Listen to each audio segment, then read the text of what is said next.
Turn over to you, sir. Good to be back up here. It's been a long time. So good to see some new faces, older faces. Sharing knowledge is how you get more knowledge, right? And so that's why I really have sort of given up teaching and whatever. But, once in a while to do a nice talk for a group of people such as yourself and have this guy as your mentor, it's going to be fun. As Rob said, we see things very similarly. We're bee-centric.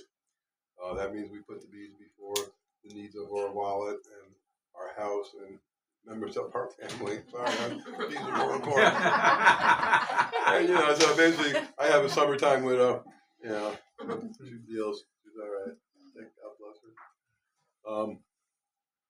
But really, I mean, the playbook, the X's and O's of beekeeping is not really anything I'm interested in really talking about, because I think that these are things that you will develop for yourself based on the equipment that you have, and there's so much knowledge and stuff that will click for you that makes sense and you can put it together. But what I think is really important that no one ever talks about is understanding just the combination of events that go into a beekeeping season from the perspective maybe of the bees. And because of that, maybe your management will now start to make more sense after this talk, because you'll start to understand the whole concept. Now, several years ago, I started a company called Apis Biologics, and I was trying to get the commercial guys who were, we knew these guys have 100,000 hives and they're losing 75, 90,000 hives every year. And I mean, I know darn well I could fix it. And so, to try to get these guys to get it and to work with them, no, I'll just wait till Cornell does it and I won't have to hire you as a consultant and that kind of crap. And then some other joker decides to take my exact name, except put an X on the end of Apis Biologics instead of an S, and start his own little formulation company. The problem with the formulations is that they tend to only work at a particular time of year, and there is no way, just like in real medicine, not this fast food medicine that we have these days, there is no way that one cure fits all. There's no way that one group of additives is going to solve a whole nation's problems with their bees and with the idiosyncrasies of the environment and the exposures that they have. So, basically for me, I was tailor making custom formulations for what was wrong with that particular set of bees, that location, that soil, that climate. So I have a lot of training in geology. I'm an agronomist, so I know the soil really well. I'm not so much of a plant guy, but through the years of working with the bees, I really got to know plants very well, and you will too. It just comes with the territory. You thought you were just going to, learn how to bottle and how to extract and that sort of thing, but really, it's much more than that. You become a botanist. Eventually, you become a food predicting robot. Okay, you're looking out around you, seeing what's available, what isn't. How do should I feed? Shouldn't I feed? What do I need to feed? How should I feed? These kinds of things. Well, I want to talk a little bit about some of the background things that have to do with your individual backyard, because I mean, I've got, I don't know what, 14 locations of bees everywhere from kind of close up here in Accord all the way down to Greenwich, and all different, on top of mountains, down in these suburban areas, in my backyard, which is one of the best places. And it's like, it's all different. Every single site is different. So I can't even make a one size fits all kind of remedy, but there are things that we do, and Rob has been professing the use of Nosema and the mite treatments and whatever. And these are things that you need to and should follow along with. But what it is this, is that if you were to, in your mind or on a piece of paper, make a little triangle, and then on one leg of the triangle put soil, on the next leg of the triangle put plants, and on the bottom of it put the bees. Go ahead, do it. This is going to be tonight's theme, really, is this triangle and working with this triangle. And so basically, all three of these things feed each other, and all three of these things receive nutrients from each other. So I'll start with the soil, because that's where it all started and where it starts.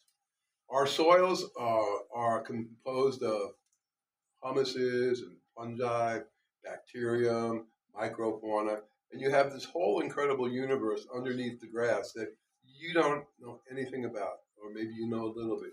but I recommend that you indulge yourself and get involved and go and see what is really going on in my soil. Because that bacteria and that fungi is both the immune system for the soil itself, for the plants that are growing on the soil, and through the filtration of the plants becomes the immune system of the bees. The bees do not have an immune system. They do not generate T cells. They do not generate white blood cells. Okay, they have to rely on what nature is giving them from the soil into the plants and what they're able to take in. This is huge. Why is this huge? Because when we go through times of excessive amounts of rain, or if we're going through excessive amounts of like a really extended dearth, instead of having our usual 3 week August dry out, we're dealing with something like last year where it basically didn't rain from like, I don't know, man, it was sometime in June, maybe the third week in June. It didn't basically rain until late August. And when it did, it just kind of was a joke. And then it started raining a little bit more in September. So all of these things affect the quality, the nature, the sugars, the enzymes, the proteins, the compounds that the bee has access to. Okay, for me, I lost a lot of bees this winter, and I don't usually lose a lot of bees. So for me, this is all like what's going on, man. Okay, what is really going on here? So we'll talk about what's going on a little bit later on, but when you start, so really, I wanted to talk about feeding heavily tonight because we're at that time of year where you should be looking at your bees and seeing if they need to be fed. And I bet you that they do, because when we get these stop and start, we're in zone 5A, right? This is not a nice place to keep bees. It's beautiful. Countryside is beautiful. All the deciduous trees are gorgeous. But once the trees are done, now what do we got? Okay. Okay, so let's backtrack a little bit and go back to the soil. The soil consists of an aerobic layer, which if you take your spade shovel and you push it in the ground and just lift it up a little bit, okay, what you will see is you will see that somewhere between the tip of the spade coming back up to the top, you're going to have a line, okay? There's a definite color difference between the aerobic, which is the surface, and the anaerobic below the surface, okay? Anaerobic soil, is really the soil it's the bacteria that lives in the anaerobic soil that will keep your soils nice and warm. They generate an awful lot of ammonia. If you're poaching for another out yard in the early spring, very late winter, go around and watch and see what's greening up. Those are the areas that have fantastic amounts of bacteria and fungi that are generating enough warmth. They're activated. They're generating some alcohol, other things that warm up the actual soil itself. So they're starting to bloom. So that's what you want to see. You want to put your bees where there's an early bloom starting to occur. That means that soil is activated earlier than other places that might be 2 or 3 weeks even behind you. And they'll stay activated longer than those soils. Anyway, that's a little tip for poaching. But when it rains, this is the crazy thing, right? When it rains, what happens is that the surface level or the aerobic soil becomes dormant. So that oxygen bearing, the initial layer, becomes dormant. And what becomes dominant now is this anaerobic layer that then comes up to the top. Completely different set of bacteria, completely different sets of enzymes and proteins and various things that the plants need in different combinations. So now your plants are going to be operating differently because that's what the root tip and that's what their root hairs have access to easier. Now, when you look at your root ball, if you ever take a plant and lift it up, you'll see that first thing that you'll see is that you're going to have one taproot that generally goes down longer than the rest of the hairs. But you'll have these horizontal branches that go out into these little stems, into these little hairs, and they go out. Hopefully your soil is rich enough in fungi where you actually have white spiderwebby stuff, which is called the mycelium, which extends the capability of these little root hairs in bringing in the individual ions and molecules that they need. Everything in life happens at the ionic level through an interaction of electricity and magnetism. Everything happens at the ionic level through functions of need, which create magnetism and charge and electricity for transportation. Cannot stress this enough. This is the same for you as it is for the bees and the plants and the bacteria. We're not moving mountains. We're moving tiny little atoms, and we're facilitating, creating pathways based on the voltage, based on the pH in the soil, for those that are interested in the crop part of this, to move those minerals around as best we can. So what I'm saying to you is this, is that sometimes, when we have these years where we have a lot of rain, the honey tastes completely different. The color of the honey is completely different. The levels of protein generally is a lot lower in the plants. So you're kind of tipped off with all of this rain. And not only can they not forage because it was raining so much, but you might want to get a high quality protein substitute, mix some real pollen in with it, put whatever you can into the fall feeding of protein, which is needed to create those winter bees. It's one of the most important feeding things. But I'm just kind of giving you a little outside understanding of what's happening in the sky, affecting what's going on in the soil, how it affects the plants, and what you, as a waiter and as a manager of your little bee yards, should be doing and thinking about. Now, when we start off the year like we're doing right now, we're just basically done with the maple bloom. Still some pollen available in the maple trees, but the nectar is gone. They had a really nice bloom, and then boom, there's nothing. I have absolutely nothing going on in my house. They spent all their currency on the maple that they collected into putting forth these couple of frames of full sheets of brood, and now there's nothing. There's absolutely nothing. So this for me is a nightmare. So this means I need to be out there putting out protein patties, putting out sugar, making sure that they have what they need. Now, some people weathered this interruption in their forage better than others. Some people put a lot more food away. The Italians are absolutely horrible at managing a pantry, as far as I'm concerned. Rob might differ with me, but they suck at it. The Carniolans are much better. Carniolans can stretch a frame of nectar and a frame of pollen for 3 months, no problem. They're like these old Russian babushkis in Georgia. They make a beet last for a month.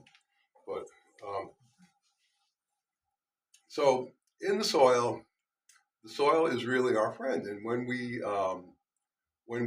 say that we're going to fertilize our plants, we're not fertilizing our plants. What we're doing is we're giving raw material, and we're asking the bacteria and the fungi in the soil to transmutate it into a combination of minerals with lipids, waxes, lipids, that the plant can then absorb and then become part of the bloodstream of the plant and become functional to create these proteins. So all the things that you put into the ground are now going into the plant and is going to be the creme de la creme that the plant creates for the bees to come to help pollinate. So the plants will take all this stuff, put together the nicest pollen, because that's how it's going to make the next cell or the next leaf or the next seed rather, or the progeny of the fruit, and it is going to have the sweetest tasting nectar that it can muster, so that somebody is going to find it attractive and come and spend time. So they're trading time with the bees by giving them the nectar. Hopefully the buzzing of the wings is spreading the pollen around as they go from plant to plant to plant while they're filling up their little pollen sacs and their little honey crop with nectar, whichever, and then they go back. So that's the working bare bones of the labor contract between the bees and the plants. When the plants die, the plants are going back into the ground. They feed all of that bacteria and fungi again. The bees are feeding when they die. They go back into the ground and they're being fed, consumed there as well. But also their job to make these plants bigger, stronger, and help the plants to spread is also feeding the soil. So it's this beautiful triangle of activity between these three things, I think, that we don't really pay enough attention to and think about. Now, again, with the soil, we're coming out of winter, and we come out of winter, and it's cold, and everything is compressed when it's cold. There is no growth. There is really no functionality in the soil because everything has gone dormant, it's gone stasis, and it's just sort of kind of waiting, and then all of a sudden you begin to get this explosion. When we measure the soil in the spring, we have something that I use as a conductivity meter to give me a ballpark to see where we're starting at. We'll have very, very low conductivity readings. That's a reading telling me how much electricity is basically where the root tips are, the first 3 inches of the soil. When I get to August, so in now, April, I'm probably looking at a conductivity reading between 100 and 150, depending on where I am, how green it is, and how much bacteria is there. When I get to August, my conductivity is upwards of 1,000 to 1,200, depending on how dry the soil is. Conductivity is really measuring electricity in the soil. And there's a dance between electricity and magnetism that goes back and forth. Okay, magnetism to me is compressed electricity. Electricity is expanded magnetism, and then they go back and forth. Okay, they're the same part of the same system, part of the same flow, if you will. The magnetic food that comes out in the early part of the spring for the bees, it's so high in magnetic and so low in electricity that it's so powerful on their cells. Right. If you want.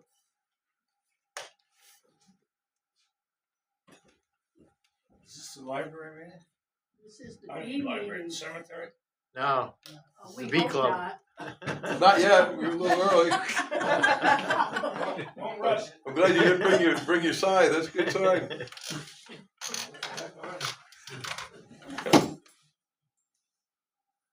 So what I'm getting at here is that when you drink highly magnetized water, what happens to your cells is that all of a sudden, instead of being flat and clumpy, all of a sudden they begin to expand and they have a stronger field around them. They're able to hold more nutrients. They've got a lot more energy to them. Energy meaning that they've got magnetism, and everything coming into those cells is done magnetically. Some part of the cell needs copper, sends out the signal. It's a really strong signal. So highly magnetic food is really powerful for all animals in the spring. Your cows get sick in the spring when they eat the first grass. Why do they colic? Because it's too much magnetic energy in that grass. The protein is so strong that their body, their HCl levels, their ability to ruminate through that is very difficult. In horses that don't ruminate, they've got just the one stomach, it's really hard on them, right? And that's why this food is really charged. So this is what brings on this insane brood up, because the bees know what time it is. They know that it's honey time. Honey time is coming. And these early foods are going to be really supporting the aspect of bringing forth that bloom in the bee population that will get you that nicer honey crop. They've got two things on their mind right now. When the beekeeper's not there, we're going to swarm. And when we're done swarming, we're going to make a boatload of honey. Okay? Everybody on the same page? Check the box, fine here, let's go. But also the fascinating thing about it is that because the food is so charged magnetically, they actually need less nectar and less pollen to produce these gargantuan results. Right? That's really cool. Now, the magnetic honey, okay, is generally the white Chardonnay stuff, the very, very light colored stuff. Older beekeepers call it white water. Okay, it's the stuff that doesn't really get out of my house too often. And as the season goes, it gets darker and darker. Why is that late fall honey so dark? It's getting burned by the electricity in the soil. The carbon getting burned. It's caramelized. Something to consider. Now, there's a severe plummet when the rains start again in September. The conductivity goes way down because two things are happening. When that dearth comes, the conductivity is really high. That's been the effort of these colonies of bacteria and fungi really cranking it, just munching, eating, doing what they are supposed to do, living the dream, seamlessly working the land like they're supposed to. And they have been putting out a lot of secretions, they've been putting out a lot of energy, turning this magnetic energy into electricity, which is into the soil. Now, all of a sudden, they get to that dry spell and they go dormant. It's like it's too dry, there's not enough water, we don't have the capability to keep processing at the rate that we were doing when we did have enough water, so they all begin to go dormant. What happens when they go dormant? They pull in all of their electricity and they become more magnetic. When it starts raining again in September, that bloom that you get for your winter bees is a co-function of the magnetic energy that is in the soil because of the dirt. measure it. You know, put a thing in the ground and just, you know, you can see these numbers vastly. So I think that's really cool because I think if you understand what is happening at that level, okay, now you're beginning to understand where things can kind of go wrong for your plants, what might be happening with the plants that's not giving them 100%, which means that your bees will not be getting 100%. So this is your job. You know, like when we were talking about doing the talk, you know, I said, yeah, let's talk about feeding. And then I started going, well, we can talk about feeding, but, you know, there's a whole bunch of stuff that goes into feeding. So I'm trying to give you this canvas that you can work inside of and recognize that when things are scattered, they're not synchronized, it's an up and down, hot and cold, it's a choppy season like it was last year, the year before, the year before that. It seemed like every season for the last 5 or 7 years has been really choppy. Your job is to, if you want to stay on top of your bees and keep them from stressing, is to go, you know what, now's a really good time to get out there and feed. Now's a good time just to peek out. You're not going to have to feed liquids during the summer unless things really fall apart like they did last year. You know, coming out of middle of June, you know, months with no rain, you're going to have to do some feeding. You have to feed them some syrup. And talking about feeding syrup, there's two ways to do that. You can do an exterior away from the hives, under 200 feet away. You know, use a 5-gallon pail, bucket, whatever, or you can feed internally. The understanding is where is it going to go based on the delivery system. So if you put one of those hive top feeders on and you give them 4 gallons and it's right on top of the hive, that's basically going directly from the feeder into the storage compartments right below that feeder. They're just going to store that. If you feed it outside, they think they've just got some weird plant. It's a, you know, plastic bucket, this blue Lowe's bucket, whatever, and they're just going to take it. But that feed is going to go down into the brood nest before it goes anyplace else. So if you want to stimulate the brood, you want to stimulate them to make more babies and not end up with, you know, a deep or a medium full of sugar syrup, which will turn to crystal by December, and then it's a pain in the neck to get rid of, you might consider putting this outside. Now, not really worried about the yellow jackets because when the bees see 5 gallons of nectar sitting there, there's no way the yellow jackets or the wasps are ever even going to think about messing with the bees. It's like, oh, that's way too busy for me. We'll wait until they're done. We'll come back later. We'll come back at night because some of these yellow jackets the bees will go back to bed an hour before sunset, and the yellow jackets will come and they'll get their little bit, whatever. But I don't find it. The problem with that is that you do have the problem if you've got bee neighbors of attracting your bee people to this location. You know, you will attract other bees from as far as a mile away. So it's good to know who's in your neighborhood. Get on Google Maps, Terra Earth, whatever. Find out who the pesky varmints are that got bees near you, and see what you're going to do about that.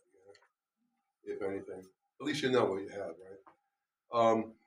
But this is important because if you need them to brood up really fast, and it's been a horrible August and a horrible September, they're unable to do these things.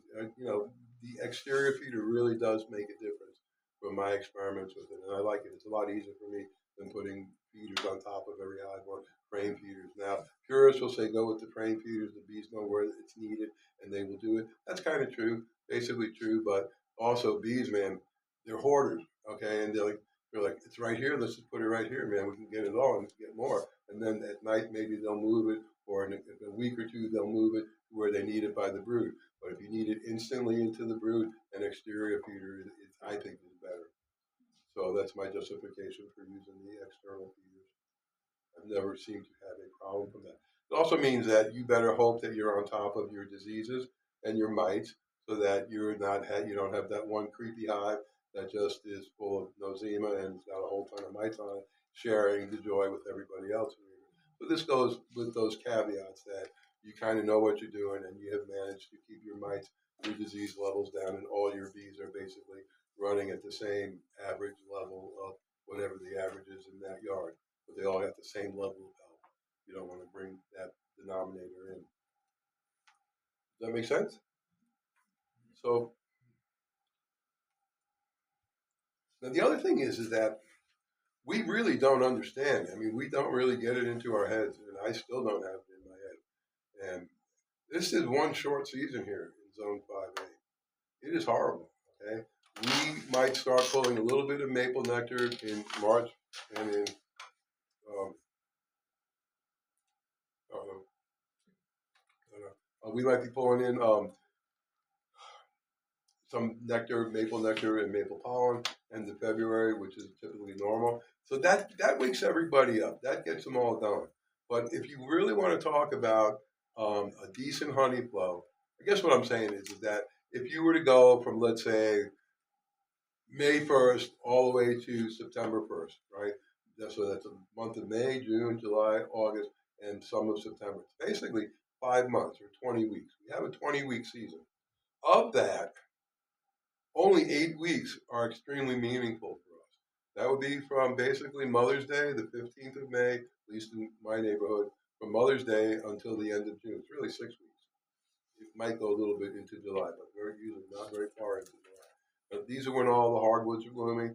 These are when your trees are blooming. You're getting your first clover blooms at the end of that. You're getting a lot of your hayfield forage is blooming. The alfalfas are blooming.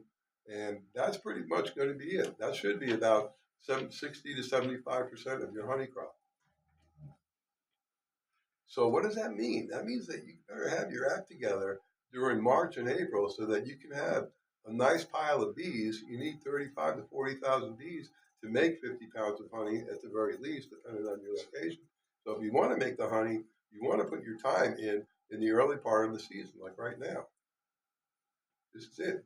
What you're doing now is going to pay you back in jars of honey when you get around to doing that. So what am I saying? I'm saying now's the time to feed. So what you can expect now is that if you go into your hives, you're going to see 1, 2, 3 frames of brood. Okay, whatever you got. Maybe you got 4 or 5, but what I've been seeing here today, yesterday, the day before, Greenwich is going nuts. They're in a whole different climate. But up here in the valley, I'm seeing 3 to 5, 6 frames of brood. Okay, I'm seeing maybe 15 to 20,000 bees. Right? That's not enough. It's not going to work at all. So immediately we start with the pollen patties, and what we're asking them to do is to triple their population between now and a month from now.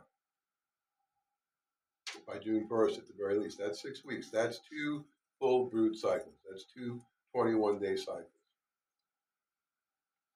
Right? So I can take that 20,000 and it can become 40,000 weight of attrition. It will become that. It'll probably be closer to 32 to 35. And then the next one will get me into swarm population. Once you get over 40, 50,000 bees, you're subject to swarms at any time, or it can happen. But you also need that. If you can somehow get through to the main part of the honey flow before they swarm, you're doing really, really good. Because they won't swarm during a honey flow. She can't do that final, her swan song, as I call it, and just lay everything that's possible to lay out before she leaves with half of the bees. That's what she wants to do. She wants to leave that hive in fantastic condition. Know that there's a big box of honey up on top and that every possible space had an egg in it or had a larvae in it, so that when she left, she knew that they were going to have a really nice population to keep working with in 3 weeks or so. And that new queen would go through its process. It would take that new queen 30 days to get up and running, 16 to hatch, a week to get strong, a week to mate, and then start laying, and then it's another 21 days after that before you start to see the fruits of that particular labor. So they need as much young population as they can. The queen will oftentimes lay just about right up until she leaves.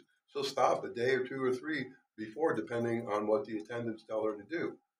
But she wants to make sure that she's giving them fresh brood so that by the time the new queen, the daughter, has the capabilities of starting to lay, she's got bees that can still transgress backwards just a little bit to become decent enough nurse bees to make sure that that first generation is up to the task of being the nurse bees for the following generation.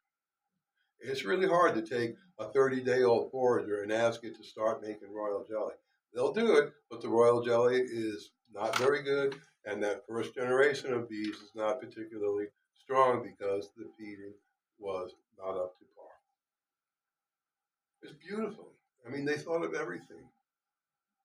It's really.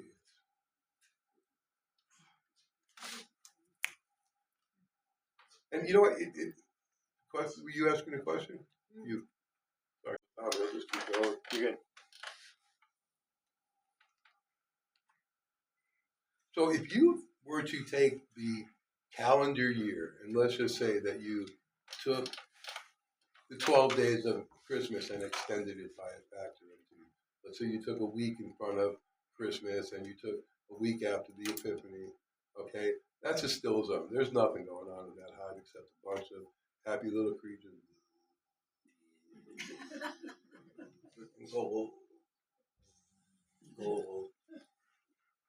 But then things start to wake up. You turn the corner into February, and all of a sudden, days are a little bit longer. Mama starts laying tiny little cluster, golf ball size, tangerine size, orange size, apple size, grapefruit size, as you come into this time of year. So they start again.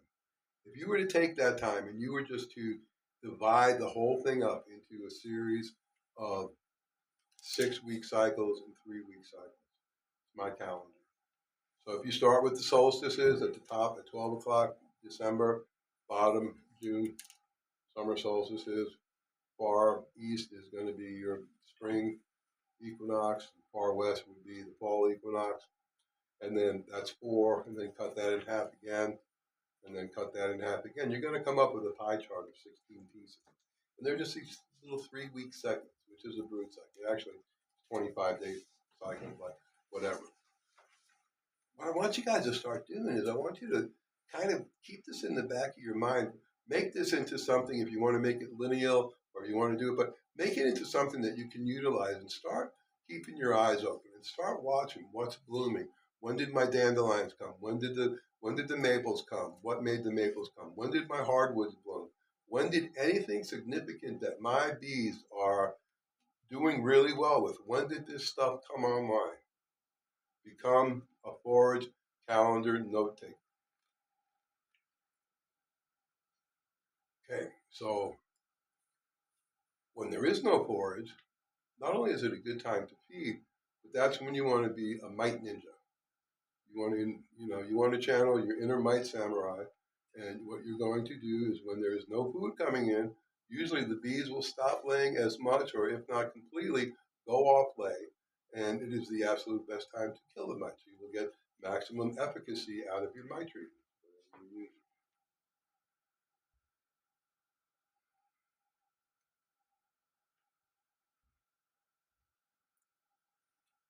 Now, it's really interesting to me, following what I've told you about the soil and about the crops, okay, as we go down into the more electrical part of the season, how fast the mites are responding and increasing. Now, it's a population curve. I'm not blaming it directly onto the electricity, but there's just these coincidences that I think are worthy of looking at and understanding as you go along. So, we're talking about food. What is bee food? Okay, we're going to give them either protein or carbohydrate, but there's also a third food that we don't really ever give any serious consideration to. Actually, there's 2 other foods that we don't give much consideration to. The first of all, the biggest one I think is water. Okay, and I want you all to do some homework and start learning how to tune up your water, magnetize it, vortex it, do whatever you want to do with it, but start making water stronger. And believe me, this is a freaking YouTube vortex. You'll be gone for days if you decide to go down it. You will find many, many ways to do it. But what I'm suggesting to you is that a highly magnetized water will fulfill some of the things that we were getting out of our highly magnetized nectars in the early spring and in the early part of the season. Okay? So, really, most important thing I can say about water is a magnetized or highly structured water is what is going to give the DNA of any creature the ability to create a proper representation. When a cell splits apart and it's going through, I forgot, the meiosis or mitosis, whatever. The cell is going to split, but it wants to make an absolute perfect duplicate of the cell that it is replacing. And basically, it's like this DNA is like this thing. It's like this antenna, man. It's hundreds of feet long if you were to stretch it all the way out. And what happens is that each little node that's of import, it's almost like the wave in a stadium, right? But this high, when the hands go in the air at the stadium, what's happening in the DNA is that there's a chemical reaction called amine, and the little hair that represents that node on the DNA strand gives off a light, gives off a photon. So when the water sucks, when the water has no energy in it, when the water is compromised, polluted, not pure, non-magnetized, okay, these little photons are very weak. The recorder of that photon sometimes misses it because it was so weak. And so now instead of getting 100% transparency of what the RNA was copying, you're only getting 75 to 80%. And then the cell is kind of just sort of fiddling with it and filling in as best it can to make it 100%. This is where your cancers start. This is where your viruses get in. This is where bacteria gets in because the cells are incomplete in and of themselves and they have inherent weaknesses just on the basis of mitosis and recreating themselves. This is also highly, highly valuable for humans. Okay. If you want to follow up with that, your body's some guy named, I think his name was Banjit, wrote a book called Your Body's Many Cries for Water. I cannot recommend that book enough. If you want to understand the medical implications of inferior water and the amount of curing that can be done with good water. So what I'm saying to you is like, make a water shrine for your bees. Make a place. The water hates the sun, so put it in the shade. Make a nice umbrella. Make it something cool and groovy that the bees won't drown in. And have magnets in it. Throw some crystals in it. It doesn't have to be anything elaborate. You don't have to, be like mad scientist Rob here and build some really cool thing that Tommy just salivates over. You all you gotta do is just, just do things to make it. And the most important thing I was saying, there's another food that nobody ever talks about, and that is your personal energy field of gratitude and thanks to these guys. That is a food. Everything likes to be told it does good. If you were to look at Dr. Emoto's work, what's the name of his book? I mean, I met the guy. You think of Dowser, I would know this. Emoto is his name, Dr. Emoto. Go look up his work on water. What he would do is he would take pictures of the water when it was freezing, just as it made a crystal, and depending on what the exposure was that he had given to that particular microscopic slide of the water, the crystals would vary, everything from being unstructured and kind of weak and sort of deformed looking, and to these incredible, beautiful, the most incredible snowflakes you've ever seen. So positive energy has this resonancy with the bees. It is incredible. You might not get stung as much if you start doing some of this. I don't know. That hasn't helped me in that regard, but at least I feel better karmetically when I address them. But giving thanks to them. I mean, listen, you go into a hive and there's 50,000 bees in there. I mean, are you seriously not going to kill a bee when you're in there monkeying around trying to make sure everything's okay? Come on, you're all bee killers. I know you are. You're not lying to me. There's no way you're lying to me. I know you. I know you because I know me and I know what I do. So you're all bee killers. That's okay. So ask for forgiveness and give the gratitude. But I mean, it's so incredibly important. I think the other thing too for younger beekeepers, I think getting on the frequency of the bees. Steiner talks about this all the time. Is have some honey before you go down there. Don't eat it right before you go there, but get some honey in your system. The stings are meant to tenderize your psyche and put you on their frequency. Eat the same food that the bees eat. There's a reason why we break bread. It's to put everybody on the same frequency at the dinner table so that there's a communion of sorts, okay? I obviously haven't been in the hive lately because I've been getting pincushion all week long, and so they're putting me back on their frequency. You've been away too long, Pop Pop. I'm gonna go set you right, get you back to where you need to be. Makes sense? Okay? And now, you guys probably already do this. I don't know. I hope you do. Can I just add something? You talk about Dr. Emoto. There's a woman now that's continuing on with his work. Her name is Veda, Veda Austin. And she's doing incredible stuff with water and freezing it. And I mean, as much as like writing words on pieces of paper and then freezing the water and stuff. So she's a very, very interesting one to look into as well. Emoto's books are called Messages from Water. That's what they're called. So now you know a little bit about the soil. Okay, we know a little bit about how it's affecting our plants and stuff. We really don't have a very keen eye for what's blooming. I mean, so many people come, to these meetings and they go, "What are you talking about, man? I'm on top of the mountain. I got a ton of forests, man." No, you don't. Oh, yes, I do. No, you don't. Remember those guys?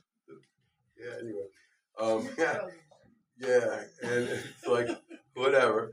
God bless them. They actually turned into beekeepers. Good for them.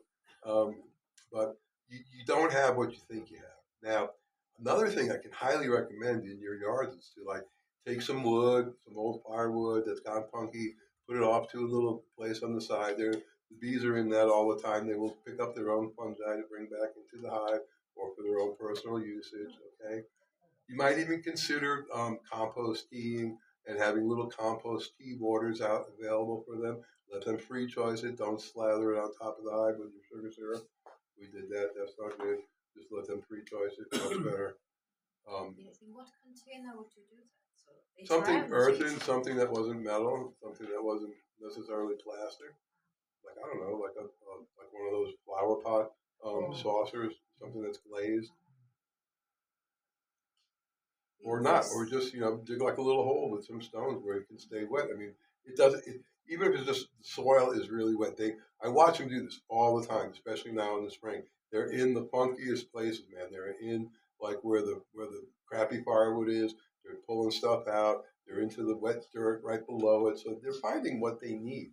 But don't assume that they're. I mean,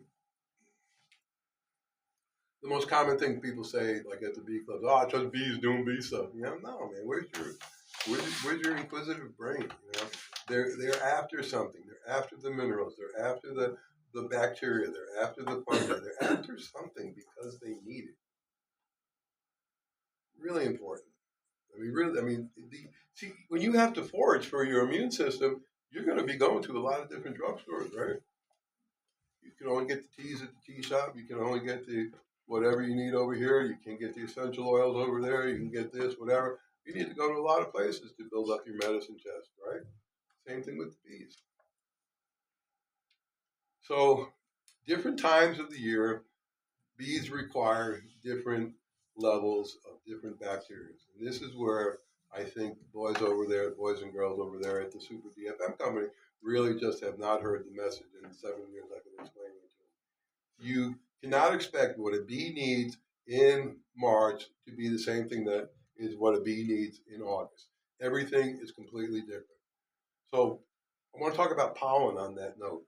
Pollen grain is a really hard grain that a bee cannot digest. Can't do it. Okay? It requires the enzyme that triggers the depreciation or the dissolving really of that hard layer so that the protein that's underneath that pollen casing now becomes available to the bee. So when a bee is packing away pollen, it's putting its own enzymes onto it, whatever bacteria has been current with it, in addition to what is with the plant itself. Now, a bee, I'm sure you guys all know this, but they put exactly the same type of pollen into the exact cell that they're filling up. They do not mix pollens, ever. You can't, because the reason is you're mixing the biotics, and that's going to create a revolution between those two different pollens that will become deadly or make the bee sick at any rate. It will be unbeneficial. So when your bees don't have enough water, when you can tell when your bees are looking for water, man. They're all over you. They're like, "It's dry out here. Where's the water? We need," they need a water source. So just really make that part of your thing. make sure that they have a good water source. I cannot stress it enough. Now, if you want to have some fun with it, do some things with it. Like take like a piece of like some old nails and put them in one dish with the water in it. Take some old copper, put it into another dish. Take some zinc coated nails and put it into another dish, and let them start choosing out what minerals they need because you're building a colloidal water by putting these minerals, by putting these solid pieces of metal in there. So that if they need iron, they can pull it. If they need copper, they can pull it. If they need zinc, and I mentioned those three because the iron is what gives the maximum amount of oxygen available in their blood. The copper and the zinc, although two different poles, are both the things that will fight non-beneficial bacteria and non-beneficial fungi and viruses. So let them free choice. You don't have to feed it to them. Just go, hey, see if they even go to it. I bet you that they will if they need it. Okay. Then I think the last thing I got to say about this aspect of feeding is that the later you get past the main honey flow into the fall, the more difficult it becomes. Okay, and it's really, really easy to get yourself in a world of hurt because of the robbing. So you want to be extremely careful. Don't spill stuff in the fall. Don't spill stuff in August. Now, just because there's a dry spell and there's a period of non-laying occurring in the hive in August during our usual 2-week dearth, this is a good thing. What happens at this time of year is they go through this massive cleanup. Okay, they start doing the washboarding on the front of the hive. Have you seen that where they kind of go like this? There'll be like 10,000 bees on the front of the hive doing like country line dancing. Put your left foot out, you put your right foot in. But if you look really closely at them with a magnifying glass, they're using their proboscis and their mouth, and everybody is taking that one tiny little tenth of a centimeter and they're polishing the front of their hive so that it no longer smells like bees.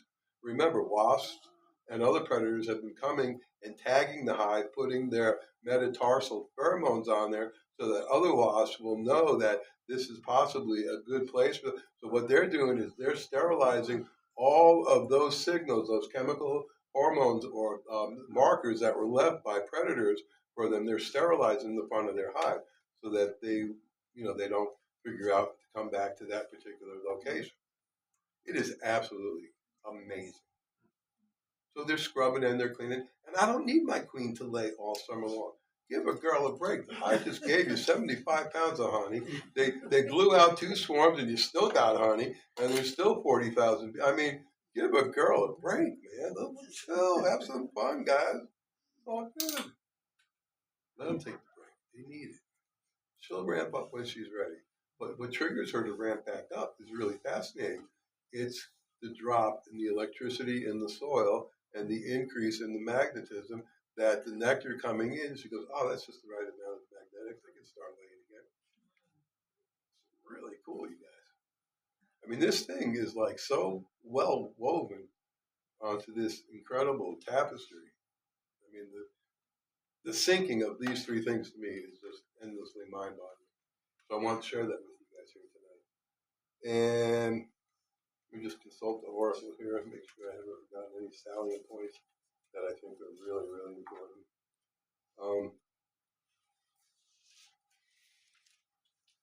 So a really cute quote I heard once upon a time was, "The bees live forever through a continuum."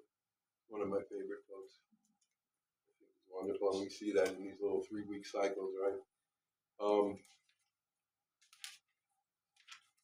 Now, other thing that goes along with all of this, you've got these environmental tickets that are going, like clickers or markers that inspire activity in the hive. But you got to think about them. They also, as a social organism, have developed a system of priorities for what rules the behaviors inside the hive. I think this is really going to be helpful. It's so simple, but maybe you thought about it already, probably not. The priorities are based on what's going on outside, what do we need inside, and how can we make all of this work. So obviously, they need a queen, they need a box, they need comb, These are a given, so we'll just call those under basic house management priorities. If they are a swarm and they have to make a new house, or you put them into a box with no comb or anything, obviously their first priority is going to be to make comb. But I'm assuming that we've got used comb or there is comb. But I'm just talking about the priorities now that the house and the bedrooms and the kitchen and the pantries are all relatively established. Priority is always, always, always going to be nectar. Number one priority. They will come in and they will take over that queen's location wherever, if they need to, they will completely flood out that brood nest with nectar. Reason being is any given crop is only a 10-day or 12-day crop. It's going to be gone. So their days are only from 8 o'clock till 7 o'clock. So it's, an 11-hour day, 12-hour day. There's 40,000 bees.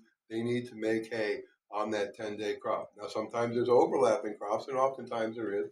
Sometimes there's multiple crops going at the same time during tree season. But as we go out a little bit further, and then we're dealing with like the second flow of clover or the second alfalfa crop, they know that they got to hit it, and they got to hit it hard. So they completely wipe out the brood nest. They'll throw the nectar everywhere because they have plenty of time at night to move it, and they've got plenty of time when there is no nectar to move it. Second priority, obviously, is going to be pollen. But pollen, we're pretty generous here in 5A, where we pretty much have pollen most of the time. Again, rain will wash it out, but they always seem to find pollen. So it's not quite as big a priority. But boy, that carbohydrate thing, that is like absolute priority. And then there's water. They need water to make all of this work. Bees cannot eat honey, and so coming out of winter, you want to be cognizant of giving them some place to get some good water. They can't. They have to dilute it. They've got to bring it back to nectar. So they have to take it from being 85% non-moisture all the way back down to being 83% moisture before they can actually eat it. They might move it, but they're not going to eat it. They can't. So I've seen it. It's really fascinating. If you're ever lucky enough to see it, you should watch it. When you see bees going to get food for the queen out of honey, not because there is no nectar, okay? Watch what happens. They'll make a little circle. So the bee that was just in the honey cell will come out with the honey, and it will take what it's got, and through tropholaspis, it will transfer the load into the bee next to it. But all of these bees, somewhere along the line, had gotten some water in their honey crop. So each bee is diluting this, and they do it with 6 bees, which gives you actually the 17% that you need if you make the full circle. It is nuts. It's beautiful. This is what they do. So yeah, I mean, people say, well, the bees just eat honey. No, well, actually, they don't. They can't. There's just no way. They can't. It can happen. So where do they get the moisture? During the winter, man, these people with quilt boxes, man, you all need to have a come back to Jesus moment. They need moisture, okay? They need to have moisture to dilute this honey. So a little bit of moisture in your hive is not going to kill them. Right? I mean, Rob turned me on to one of the best books I've ever read on it. And what was it? Mr. Clark, Edward Clark, wrote a book Constructive Beekeeping. Constructive Beekeeping. And he talks all about that. It's just an incredible process. So all those little ridges that they make on top of the top bars, you're always scraping them off. Those are actually little miniature lunar lakes, so that when the bees are sweating in the cluster, the moisture is dripping down into these little areas that are dammed up to make a little puddle, so that they can suck it out, so that they can digest the honey, so that they can get the energy. And we're scraping them away because we got to have those clean combs, like we got to have those green lawns. Yep.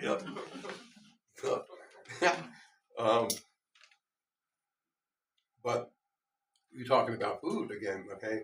Water is a really sneaky way to give to them what is missing in your soil, okay? Now, if you were to do a $20, $25 soil test through Waypoint or whoever and just see what is in your soil, go for the maximum spread on minerals just to see what you've got. They're going to give you recommendations as to, on the weak side of things, what you would need if you were growing a hay crop or if you were growing regular vegetables, whatever. But they're going to give you an indication what you're low in and what you are really missing in. Well, this ratio of what's in the soil is also very similar to what's in sea salt, which is what's in our blood. anything that's oxygen bearing has a very, very similar ratio. So it will give you a direction as to what sort of things you might want to consider adding to your distilled water. So if you see that your soil is really light on zinc or copper or calcium, you can go buy little things of zinc, little things, tinctures of zinc and copper, or just get the raw material itself and put it in there and make your own colloidal, whatever. There's ways to cheat this, but you're putting into the water that which is missing in the soil and subsequently missing in their biosphere. Is that too complicated? I don't think so. Like I said, the easiest way I do it is I just have tins out there with just like bits and pieces of metal out there. And if they go for it, they go for it. If they don't, they don't. I'll put them in where the fungi is so that they're constantly getting wet and they're getting the acid off of the wood and they start to become other things. And the bacteria that's in the compost pile is actually working on the copper or the zinc, and it becomes somewhat more broken down for them should they need it. I'm just not saying that this is required, but I'm saying it's a good thing and it's a way that you can really help. Because all of this talk about food and understanding the soil and the plants, I think, is really important because, you don't see Rob chasing diseases, okay? You don't see me chasing diseases. We don't chase disease. What we're chasing is resiliency, okay? I don't care what killed my bees. I mean, I do care. I want to know because that's how inquiring minds are. But at the end of the day, I know exactly what killed my bees. It was me. Okay, I didn't see something coming. I got thrown a curveball, knuckleball, struck me out. I got faked out. I thought, I assumed, I didn't, blah, blah, blah. I got a freaking list, okay? I get it, okay? But it was me. Like one of my clients asked me, so what do you think killed him? I said, well, I could spin you 1,000 yards, man, and it all sound really good to the non-beekeeper. But honestly, I got to tell you, I killed him. She just looked at me aghast. And I was like, no, I mean, I missed something here. Honestly, I blew it. I missed something.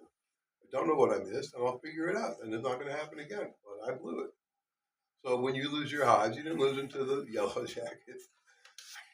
I got behind the yellow jacket. Sorry if you guys come here and said that, but Wax moths. oh yeah, the other was wax moths too. Yeah, no, wax moths wouldn't go anywhere near a healthy beehive, man. Wax moths just do what they do, man. We're here to clean up the hive. Do you know that a wax moth, after it completely goes through a dead hive in a tree, has left behind an enzyme that is mite proofing that tree? Oh, wow. So that when the next guys move in, the mites are going to have a little bit harder time to get going. And that's cool, in my opinion. Anyway. So it's dumb. It can help Yeah, I get that. my friend. That's good stuff there. Other things to consider playing with your water and the bees, think about the homeopathic stuff, okay? We have a real aluminum problem coming out of the sky, okay? If it's news to you, well then, I'm sorry, it's news. But it shouldn't be news to anybody what's coming out of the sky, okay? And what you might want to consider doing is getting yourself some of the homeopathic formulas for aluminum and putting that into the water to help shield it. Find out some of the other things, start doing your own work, do your legwork, find out what is the cancellation frequency in terms of a mineral, what is the antidote for aluminum. Okay, I'm not going to tell you, I don't remember. It will stick if you look for it. Okay, it's not going to stick. I already hit you up with so much stuff you're going to forget half what I said. Oh, I will stick. Okay, Sure. I will. Okay. If you remember, Tom. Okay. Because I only know detoxing our own body. Okay, so what is a detoxer? Well, It's an agent that pulls things out, right? Yeah. Well, we do it with heat, like sauna, for example. Okay. That's how you do it. I don't think bees do that. So. It's going to be hard with a cold-blooded insect, Right. but anyway. They can heat their own hive up, though. No, they do. And believe me, they do. Yeah. So, and there are chelators that do. Chelator. So what is a chelator? A chelator's got extra fingers and it can grab stuff on its way out, right? It grabs stuff. But what I'm talking about doing is actually taking the exact opposite frequency, the opposite magnetic, and putting that into, okay? So if you look at Tesla's chemistry chart, his periodic table of elements, where it goes from 0 out to +4 and 0 out to -4, aluminum's over here at 2, you want to find what is there at 2 pos and put that into the system because that's going to cancel out. Remember, I keep telling you guys this, it's all about magnetics, electrics, charge. It's ionic. This whole trip, this whole incredible combination of however many quadrillion cells is here and all the atoms that make up a cell, it is all nothing but magnetics, electrics. Because when you tear it all apart, when you tear everything apart, you get through the atom, you get through the proton, and then you get into the subatomic stuff, okay? There's nothing here. So what's holding this all together? It's magnetism. Some people call it consciousness. I'll stick with magnetism because consciousness is too nebulous for me. Magnetism is holding all of this together. So if you have an influx of a negative bunch of rogue electrons and with a -2 charge to them, or a rogue material with a -2 charge on the electrical shell, if you hit them with a positive, they're going to cancel each other out, and they're going to generally render either one from being harmful to the organism. That's why everything, in the soil has these sort of balances, right? There's where you guys want to either take a look at Dr. Western's price, or if you go and look up the ideal soil ratios, there's going to be a chart somewhere that tells you that a soil should be about 3,000 pounds per acre of calcium, 600 pounds per acre of magnesium, 400 of potassium, 400 of phosphorus, 200 of sulfur, and all the way down. So the numbers as they go down, it's really interesting because those are very powerful minerals.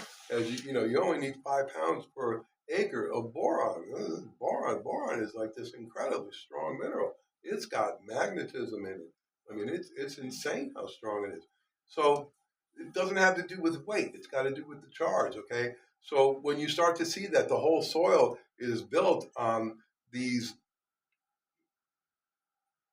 minerals that play really well at the higher numbers like calcium, phosphorus, potassium, magnesium, and then these ones that don't play very well with each other that have to be kept in check with other minerals that are at the same weight and at the same balance factor, right? So what I'm saying is that there's a natural thing occurring here in nature by itself where it's doing what I'm proposing that you think about adding into your water to give to the bees. And don't force it on them. Don't drench them. Make it available to them. Let them free choice and learn about what they like and what they don't like. Really, really powerful. Another thing, too, if you have any pine trees near you, you are living in a blessing, especially if you can figure out a way to harvest your pine pollen. It is probably one of the best healing things there is for the bees. I mean, just absolutely insanely powerful. And how you offer that? Well, first you got to get it out of the pine trees, and pine trees don't give it up very easily. But it's like Yeah, bark. sweep it up, Yeah. sweep it up, And then give it to them somehow. or put it in the water. Put it in the water. Wow. Give it to them. Make the pollen. Add it to the pollen cake. There's other things that are on your car that you don't necessarily want to give them, like all that aluminum I was telling you about. All right, that's in the car. Really good point. So where was I?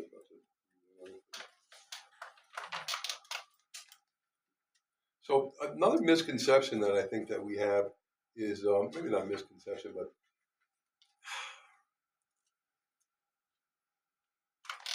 swarming. Since we're coming up to the swarming season, I want to just tell you what I've learned about swarming. You can do with this whatever you choose to. As a dowser, we have access to a different way of looking at the world. We see things, and we can have these conversations, and we're always measuring the magnetics or the electromagnetic field around living organisms and things of that nature. So for the last 10 years, I've been working with my bees heavily using the dowsing system and finding out what really makes my bees tick. It's basically how I invented Apis Biologics, was working with the bees and seeing which individual pieces of the pharmacy that I had would go into these creations and find out what made them stronger, what made them weaker, what was beneficial, what was the dosage, how much, and all of this. So when I started doing this, my bees would have, I use a scale that we use in dowsing called the Bogus scale. It's a scale from 0 to 32,000. And 32,000 is like, infinity God level tier, 0 is like just not really worth even talking about. So we as humans are vibrating at about 9,500 on this scale, just to give you some perception. The monasteries, like in Ireland on the Michael and Mary Road, okay, they're vibrating along anywhere between 10 and 12,000. In the Chartres Cathedral at the Mother of Mary, part of it off to the side, that's operating at 14,000. And you go to Tibet and you go to the monasteries, those areas there are operating between 13 and 15,000. So you're talking about some frequency. You're talking about a person at 9,500 RPM going into these 14,000 RPM vibrational landscapes, geology, little physical space. You're going to have yourself an experience. Okay, you're going to have a deep physical, metaphysical experience. It's just going to happen because all of a sudden everything about you now is vibrating at a different level. The way you vibrate differently, you pull in different information. If you're in an environment that's at 6,000, you're like, man, I can't wait to get out of this creepy place, right? When you have 14,000 places, like, I don't want to go home. I want to stay right here. You go have the dinner. Go ahead. I'll stay. You pick me up tomorrow. I'm good. And you just have these incredible things. It's like I treat the bees like, so okay, let me go first. So when I started really working the apis biologics and doing the dowsing, doing basically it's like doing kinesiologist like your chiropractor might do, is this going to help you? Yes, no, weak, strong, weak, strong. It's exactly the same thing, right? So I go through my whole toolbox, finding what's making these guys tick, what's going to help them, what's going to, do this, that. But again, I mean, I'm still in the framework of chasing disease and not chasing resiliency. But that's where we were 10 years ago with the bees. So what I started seeing was that the way I could calculate if these treatments were working was, well, the overall gestalt of the magnetic energy coming out of that hive would be a number, and in 3 weeks it would hopefully be another number, but I would measure it every couple of days, it was going up or going down. So my hive started out, when I started doing this, were like most people's hives, they were vibrating around 16 to 17,000. Okay, which is good. That's a healthy hive. Now, don't let me forget to talk about juvenile hives. So once I started applying these treatments and started getting them rid of their little foul broody, their European foul broods or their nosemas or whatever it was that we were dealing with, all of a sudden, they start scooting up to 18 and 19,000.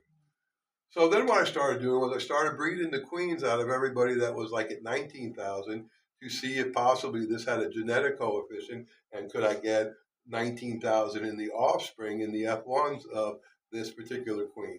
Well, it doesn't quite work like that. So I was kind of really disappointed about that.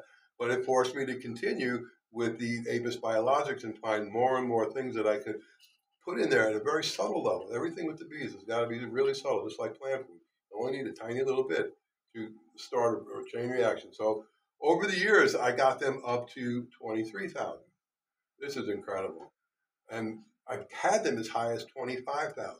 I cannot get 25,000 to stick. I cannot breed it. It happens. It's a fluke. It's been a really, really good year. Everything was just right, and they're grooving. Here's the thing about a 25,000 RPM bee is that they don't have any mites. And therein lies the future of mite control. If I can figure this out to the point where I can duplicate this over and over again. And that's what we're trying to do. That's what Apis Biologics is really trying to do, is make these queens that have that level of resiliency. So I tell you guys to chase resiliency, because all of these diseases are secondary causations of something that went wrong, wasn't available, there was a shortage, there was an excess, there was something that did not treat them correctly. So much of this, though, that, it's like if you look at your hive, okay, well, I lost 10% of my overall vitality. I was buzzing at 23,000. Then it started to rain aluminum. Now I'm back down to 21,000. But then I gave them my super duper water and I got them back up to 22,000. And then it rained again and I went back to 19,000. But then I started giving them the colloidal, the copper or zinc or whatever to cancel out the viruses. And they went back up to 21,000. You play this game back and forth. I'm not saying don't chase disease, but it really shouldn't be the bigger focus. The biggest focus is like, what do you do when you cure them from the disease, right? You didn't get rid of the reason why they had the disease, is what I'm saying. So if you chase resiliency as your main factor in beekeeping, that is what you're going to get sooner or later. And you got to be harsh, especially you guys that have been doing this for a while now, and maybe you're making your own little OTS queens or you're making whatever, you guys have the opportunity to, to say, yeah, you know what, you're nice and you're cute, but I'm going to give you away because I want to take a chance on somebody that's better. I cannot stress to you the amount of time. I mean, I'm not just going to go ahead and kill a queen, but if I see that in the second year they're just lagging behind, they've always lagged behind, they never came out of spring really good. I have a checklist of all these characteristics that I write on the hive. Great brood, lousy foragers, okay, bad at making, bad at pantry management, okay. There's just a list of key things that make for a healthy bee, and this is not an easy zone. So I'm really particular about it when I'm not hurt or when I'm, I'm really on top of my game with them. So last year was a pass, but this is what I think, you and, what you should be looking to try to do with what your gig is with the bee. Look for resiliency. So what does this mean? You got 2 hives. Okay, great. But maybe you get 2 nuke boxes, okay? And maybe you have a couple of extra bees from all those queen cells that when your hive swarm, and you look and you see. I'm telling you guys, you're going to learn. You're going to learn so much making those little nukies from those extra cells in the swarm boxes, but also every once in a while, one of these little girls is going to wink at you. You give them a shot and you watch, and they are the one. Okay, they let you know. I mean, you just watch how they move on the frame. I got this. All good. My house. I got this. When we moving into the big place, man, you gonna hook me up? Oh, good. I'll show you something. Come on, make it happen. They tell you, and when you get to that level with them, and you're intimate, and there's this thing with the queen bees. Like when you play with them enough and you handle them enough in a nice way. I mean, you're not tickling them, not just grabbing them all the time, but when you're there, especially when they're being born as virgins, it's 9 times out of 10 when you go to move them and it's coming undone. I gotta get into a box as fast, right? But you're imprinting your humanness on them because, right? This is so important because we think that there's 3 bees. There's the queen, the workers, and the drones. Okay, well, there's 4 bees, and guess what? You're the 4th bee. You start acting like you're a bee. Start acting like you're part of this hive. Okay, you are the 4th bee. Make yourself available to them at that level. But be that way with them. How can I do what I do as Gigantor in the Stay Puft Marshmallow suit here? How can I be of service? And what can I do to facilitate? Well, I can use my bulldozer hand and get rid of all of those dead bees on the bottom. I can move out this bad frame and give you a nice, you can do the heavy duty lifting for them, okay? Point is that you really are the 4th bee. So don't think of yourself, that requires to have some level of confidence too, but start trying to get to that point. And juvenile colonies versus mature colonies. When you buy a package or when you buy a nucleus colony, it's a juvenile colony. A juvenile colony is a colony that is maybe exhibiting 15 to 20 of the jobs that are required to be a successful hive. A mature colony will have about 80 to 100 jobs inside the hive.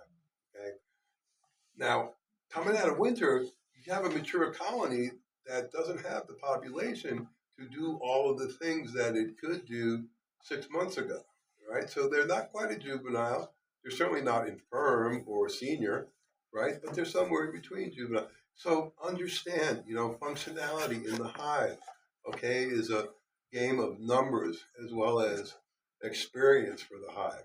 So an older queen, the 2nd-year queen, is going to be able to foster and get them back up to that full adult hive faster than a first-time queen coming into a nuke box and then starting to take over a colony. They're going to be juvenile just a little bit longer.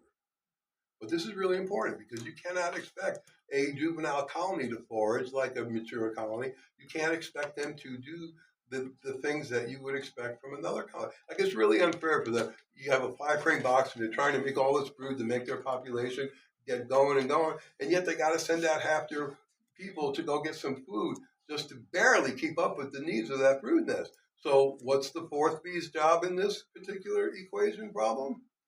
Right, feed them. That's your job. Understand, that's why but see, I'm trying to give you the reasons why, okay? Understand, because if you can get them to stay home and keep it warm enough, mama's gonna keep laying. And if you can feed them so that they don't have to go anywhere, mama's gonna keep laying. And that's the name of our game with the juvenile colony. We need 20,000 bees to be effective. When you say feed pollen right now, what if you have still lots of frames of pollen from last year? Yeah, so what? Give that. No. No. Okay. I mean, I don't know. I mean, if they like pollen loses It just it loses loses its value relatively quickly. But when we buy pollen, where is that? It's also That's a good question too. I mean, you can buy pollen substitute. Okay, you can get or you can make your own with wheat berries. You need to do some homework. Answer your own questions. Oh, okay.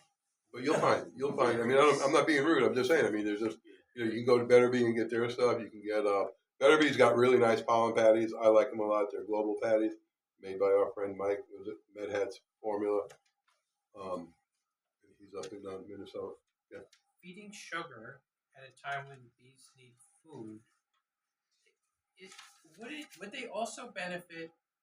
Don't they store honey so that they will have food at times that they can't get nectar?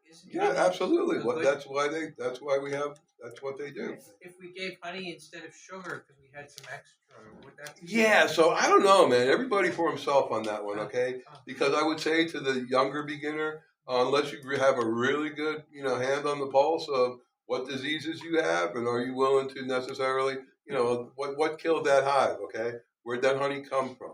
I'm not saying that's a bad idea, but they also can't, again, it's honey, okay? I would rather see this time of year something that was really simple because, just giving them that clear old sugar syrup, just to give them that carbohydrate boost. I don't like feeding sugar a lot, but in this case, I'll just say that the last thing I need for them to do in this start and stop part of the late winter, early spring, I don't need them to develop some kind of a dysentery because of some rogue pollen in that honey. And also consider, I look at honey to them as us canning our vegetables in the summertime and eating in the winter. Everybody thinks that the honey is the golden prize. It's not. It's their reserve when there's nothing else for them to eat, right? So are you going to prefer fresh green beans out of your garden or ones that you've canned the previous season, yeah, right? See, but I'm going to play devil's advocate. For us, that's how I think, kind of. For us, sugar isn't good. Why would it be good for the bees? I agree, but listen, hear me out on this too, okay? Okay. Giving them is just like putting a horse out in the field when the grass first turns green. It's going to colic, okay? There's just stuff inside that grass that horse living on that winter's diet cannot handle right now. It can handle it fine in another 6 weeks. Not going to handle it real good right now. So I would just urge you in the level of caution. Now, by the same token, I will take honey frames and I will put them into hives that are low on food. Okay? It's a little bit different than honey that's been extracted in a jar and then you're putting it back out to them in the feeder. And how are they going to eat it out of the feeder, okay? You can't add more than 10% water to the honey before it starts to turn into mead and alcohol. So what have you got, okay? You got this substance. Now it's become a mess for them. It's something they have to, think about the transportation and the getting all the stuff all over their feet and their wings and the rest of it. Unless you're going to give it back to them in a frame where they can kind of control the amount that they're pulling out, break the cell open, utilize it, and go to the next cell, etc. It's difficult. Now, if you want to take your honey and mix it in with your fake pollen cake, that's a nice thing to do for them. Can we give them a frame that had some mold on it during the winter and give it back to them now? You eat it first, and you tell me if it was okay. Okay. Some people say it's online. We looked. Like they say they are not as susceptible to mold. They will clean this up and all of this. So you get all these opinions. Right. And so you're online. And I look at this and I go like, the world wide web of deceit and stupidity. So don't do that. Well, once again, it depends. It depends on how much, right? It's tons. So yeah, what do you do with that? You throw these out? No. Why don't you try washing them? Washing them? It's still capped. Also honey in. What? Honey in it still. But right, the but wash the mold off. Yeah, cap. So the cap is pretty sturdy. Okay. Wash them. I mean, Wash just them. like, take some water, get a little bleach on there, and just let it sit and then wash it off. Kill hydrogen peroxide, same thing. Oh, really? Okay. Hydrogen peroxide. Okay. Yeah, that's Okay. And the bees are okay with that? Vinegar?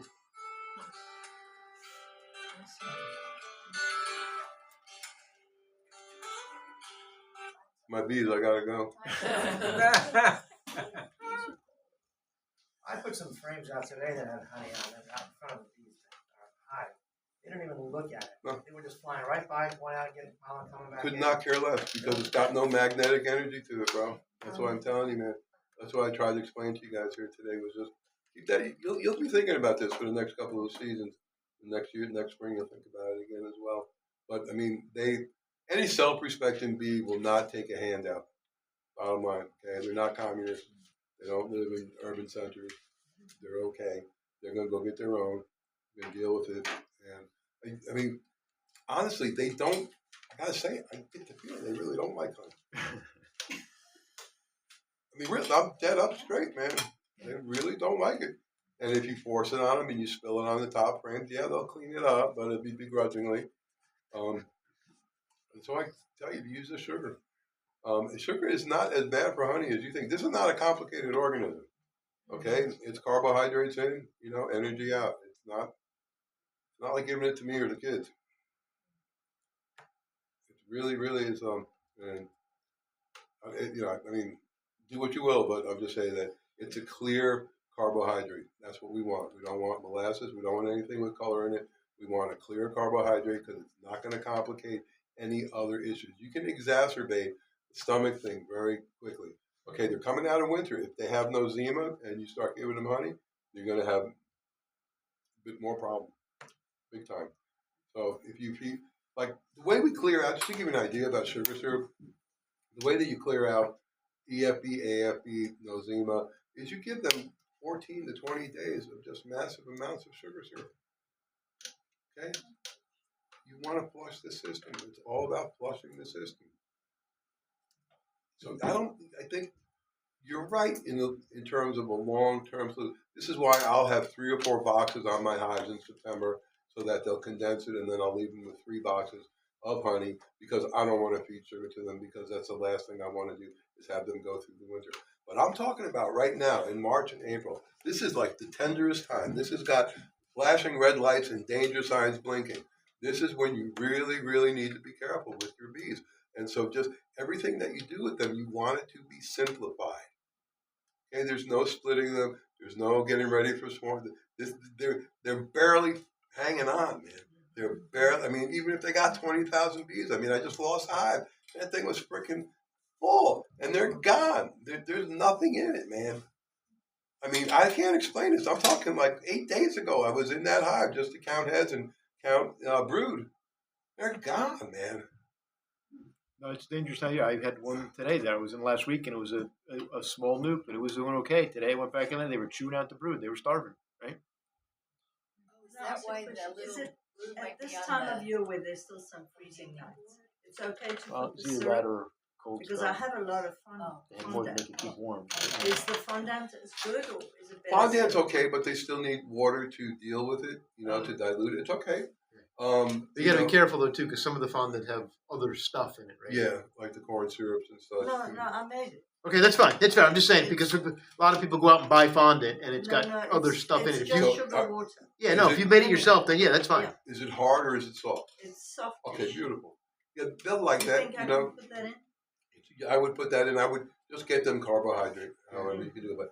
But what I'm saying to you in particular, and people that would feed the honey, is that the clearer the liquid is, the less likelihood of creating a secondary reaction with something that you might not be aware of that they already have in their system. Okay, and I mean, this is just from all the universities, from all the PhDs. This is what they recommend. Commercial beekeepers they didn't even stop using sugar because it was too expensive. So now they're feeding corn syrup. But they were using sugar because they wanted to maximize every bit of honey out of the hive. Fine, whatever. Those guys are on their own plane and they kind of sort of get what they deserve, right? So then they got hit really bad this year. They lost 75, 80% of their bees. And that sucks. That's really horrible. So now we have another generation of really shitty queen rearing going out the door because they were all super mass produced to make up for the 1.6 million hives that didn't have queens, that all these guys could start all over again. Meanwhile, everybody that got a nuclear package from Man Lake or from points down south, wherever, they got the bottom rung of that already inefficient round of queen rearing, or how do I say it? Just not up to snuff queen rearing. The drones, I mean, it's all about the drones. I mean, they could not make enough drones to keep up with the amount of queens. So all of these queens going out the door are going to have less than 20 or 30% of what a normally well-mated queen would have, and they will be superseded by July. So now we got, now everybody's going to be going through these superseded. It's just like the ability to foresee the trail of disaster that's ahead of these guys based on what happened. It doesn't require any kind of mystical power. It's right there. It's black and white, man. So all these poor people that got nukes this year and if they weren't made by somebody private, personal, or really small outfit that was unaffected by the commercial diseases or whatever the heck it is that's going on with these bees right now, they're going to have a heartache, especially if they don't know how to fix it. Commercial guys can at least fix it. Okay, fine. We got our honey crop, let them supersede, and hopefully they even got that far. But again, my point is that, I won't tell anybody that you bought a 4-pound box of bag of sugar and made it for your bees, okay? I won't tell nobody. It's cool, right? We'll just keep it between us. I'll go to church on Sunday, light a candle. But if you got wiped out last year and Hudson Valley Bees getting ready to go down to Georgia to pick up their packages, is there an alternative? I can give you a number. So, like, they have a good guy down there. I know the guy that makes their nukes for them, okay? But he is a commercial guy, but he probably is staying in-house. But he's got a lot of friends. A lot of people that have bailed him out over the years. And they're like, I need 200 queens. Can you help me out? Can you help me out? Like, everybody saw this coming. Once they started opening up the warehouses in early January to start bringing the bees into California from these giant indoor, and everybody was coming out with zeros, the queen rearers knew what time it was. They knew it. But you can't make the queens so far in advance that you end up making hives out of them before you can sell them, because that costs you way too much money. But everybody knew what was coming. They saw it early. It came with a vengeance. And I don't have any idea what it is, but I can tell you what. I think that they changed the formulas in the fields for the fungicides, and they have this thing. It's a sterilizing agent. I forgot what they call it. There's a couple of different code names for it out there, but I'm almost positive that is the formulation that they changed. Combine that with the aluminum and the rest of the crap and the crappy water that these poor bees are exposed to when they're out there in the holding yards, and it's a mess. Now, I don't understand why it's affecting sideliners like me. That's what I don't understand. I mean, for me to lose 35, 40% of my bees in a year is unheard of. I'm not saying I'm a great beekeeper, but I put too much time in, man. And to have the same symptoms that they have is really scary to me. I have hives that, yes, I got some dead bees on the bottom. I got a lot of hives where there's nothing in the hive. I mean, there is 5 bees on the bottom. That's it. They're just gone. This is weird. This is really, really weird. Like, my bees normally die by December because they weren't able to make enough winter bees, so all my summer bees died out. So I call that brood failure, whatever caused that. Queen having problems, sperm wasn't any good. They didn't get the right nutrition. I didn't catch it in time. I thought they were fine. I didn't put nutrients in that maybe I could have, that maybe could have superseded the problem. Okay, fine. That's on me. That's usually 10 to 15% for me. And then I'll get my losses in March again, like we're seeing, March and April. They just ran out of gas. Again, queen failure. And this is a really common theme. We run into this queen failure thing every once in a while. The Farmer's Almanac is based on a 19-year cycle. Okay, this year we're having a really devastating year. Okay, 19 years ago we had colony collapse order. 19 years before that we had the massive tracheal outbreak that killed a whole bunch of hives. So every 19 years you can expect a good kick in the you-know-what, and it happens. So let's just I'm not going to change much of my management. I'm certainly not going to change my bees. I love my bees and they've been solid. You guys that have my bees know that. I'll just take it. Okay, it was just one of those years, man. And we go on, carry on. More dedication, more gratitude, more good water, more formulations to be made and to be experimented with. That's what we got to do. But I will say this in closing, for me, and not just for myself, but for many people that I know, guys that are seekers and women that are seekers and people that are, they stumbled into the world of beekeeping for who knows, any number of reasons. But a lot of people have said the same thing to me that I've said to others. And that is in many ways, the bees helped me to save my life. And for myself, the thing about it was that they reminded me that there is something really precious that made all of this, and they brought me back to a world where I could see the workings of the creator of all of this stuff and be part of it. So these little houses on these little stands, that's my church, man. That's my, these are my people. This is my tribe, right? This is the thing, it's personal. It's more than personal. And it just makes me feel so connected to the soil, to the plants, to these little creatures that live on it. And this is a really joyous, grounding, incredible thing to have in your life. That's what you guys have right there in your backyards every single day. And I'm sure y'all treat it very much the same way that I do. I know you guys. And this is such a cool gift that we've been given to manage these little beautiful creatures that, anything that we can do to up our game and go take that extra half a step to make it better, that's what we should be doing, especially right now with all the human confusion. Let's spend a little more time in the yards, a little less time over there, that other stuff. Ah! When you say these numbers of readings, is that what you doubt, like with kinesiology, or okay, this is not a measurement as it is an instrument. Actually, to be honest with you, I do have a machine that does measure this stuff.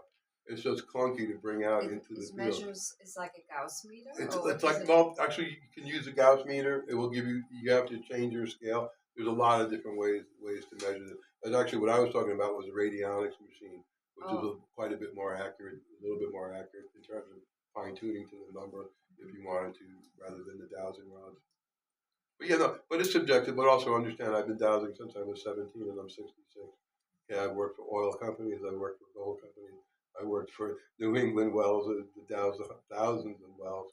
Been in helicopters dowsing where the methanes are, where the hydrocarbons are. I'm a really good dowser. I don't say that lightly or bragging. Just saying that. Yeah, it's relative and it's completely subjective, but also recognize that I'm not a typical dowser. I'm pretty. I got some big friends helping me. But yeah, we have to start somewhere until the technology catches up with what we know that we can do with these beautiful scalar brains that we were given, that we underutilize because we've been dumbed down into stupidity. No, I'm not playing that game. I will go ahead with my bees. And let me tell you something, man. The bees are pretty interesting because if you are not on the right path, guess what, man? They're going to let you know because they're not shy. They're going to let you know, man. No. Don't want any more of this. Thank you very much. You are on the poster. Reward 10,000 stings. I mean, seriously, what else do we do? Okay, we let them choose. We let them teach us. Okay, you're so lucky to have this guy, but most people don't have this guy. You got robbed, man. But most people don't, and it's like everything I learned in my first 5 years or 6 years of beekeeping, I had to throw right out the window. The organic people, the freaking stock. I kiss my bean down. Don't worry, but get the F out of here, man. You guys have no idea what you're really doing. The bees are going to tell you, man. And they'll tell you if they're happy with you, they leave you alone. They smile at you. If they're not happy with you, they let you know, hey, you're screwing up. We need something. I mean, I can't tell you how many times I come off my porch, I'm ready to go and get in the truck and go somewhere else. The house will be like,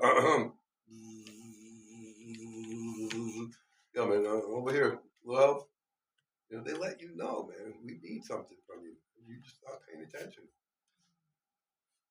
It's really, they're not going to bother you for no reason. They just don't do that. So if they're giving you a hard time, following you around, they're missing something really important, and they're trying to get your attention.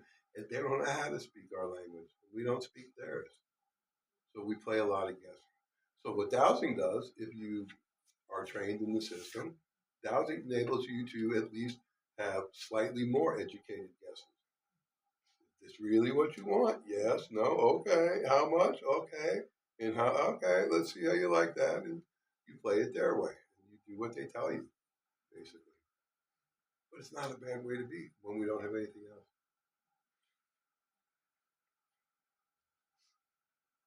So I want to say that things are looking up. And speaking of looking up, make sure your pants are up, your flies up, and that you're zippered up.